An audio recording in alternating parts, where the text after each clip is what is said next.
Time management, big to balance. Mm-hmm. Yeah. When you were younger, was it different?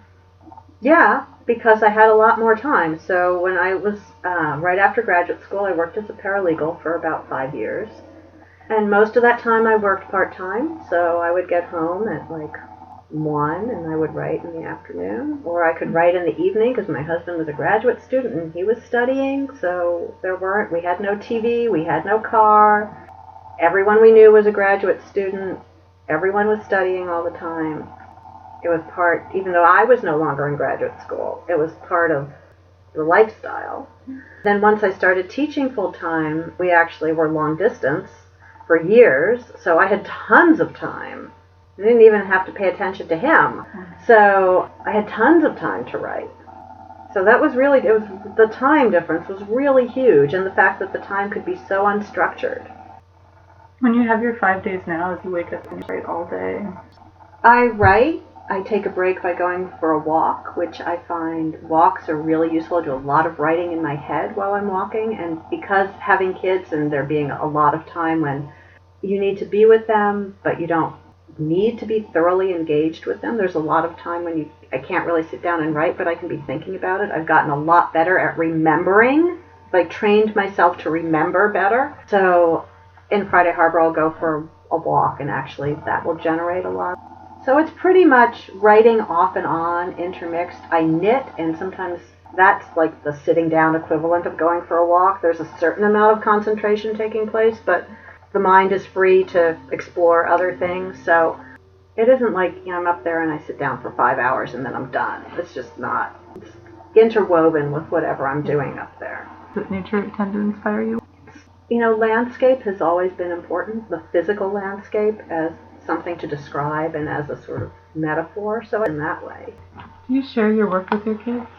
Not usually. They don't really seem like the sort of thing that would appeal to a child. And then some of the newer stories, there's like sex in them. Not hugely graphic, but enough that a 10-year-old would not feel uncomfortable. Especially it being the mom writing it.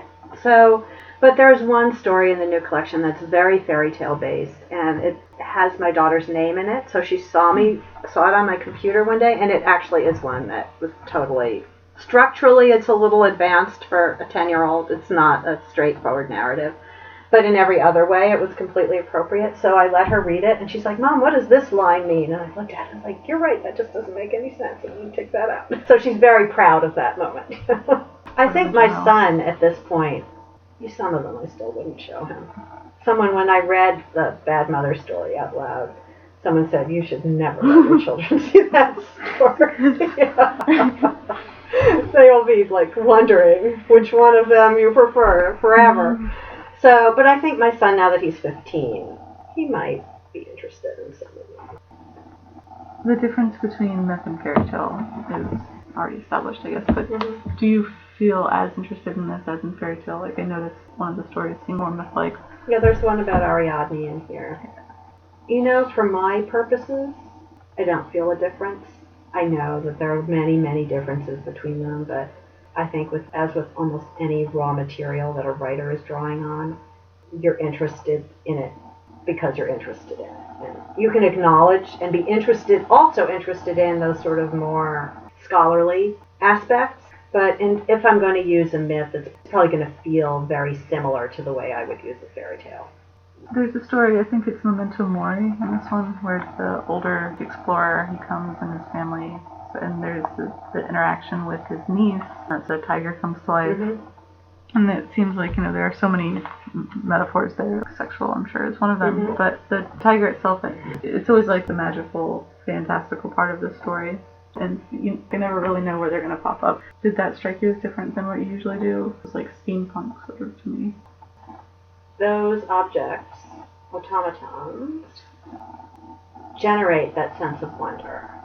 It's mechanical, and yet there's something about it that is so amazing that it generates that sense of wonder. I think that's part of the that's a similar impulse there. I think in that particular story, I wanted there to be like an explanation, even though really, I don't know if you could make a tiger do that. mechanically, but I wanted there to be a real explanation for it. I didn't want that narrator to become completely unreliable in that way. I mean, he's unreliable in many ways, but I didn't want him to seem like wacky, crazy. Do you have any plans to write a novel in the future, or try the novel Nope. form again? No? It's going to be short. Yeah, things that I feel are more self-contained. I do tend to think of book-length projects after this, they're Voices from the Blue Hotel, this new story collection, these series of essays I'm working on. I see them as book-length projects, but they're in pieces. It's not a continuous project. How do you feel like when you're done with, do you have like enough pieces, or does it feel like you've covered every feeling? Well, that one I really was like, I'm done. I can't think of anything else. The newest collection, I think it's done. But so there were all these mothers and children in there, and I've been writing those stories over about 4 years at that point. And, during that time, my son became a teenager. Like, wow, this is a stage I haven't hit yet, and I need to include something. I need to write another piece, at least one, that has a teenager in it, because, that's still your child, but it feels really different. So I specifically set myself the task of, after I had thought this collection was done, that there was another piece I needed to add to it. How do you go about choosing a press? You mean, how do I find one that will choose me? So I don't have an agent. Okay. No agent is going to be interested in these short pieces. They are never going to make money for anybody.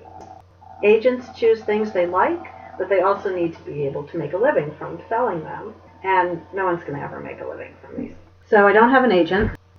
First thing to think about is, who publishes stuff that's like mine? Have I ever sent? I probably sent something to the New Yorker once when I was in my 20s, but why would I even bother?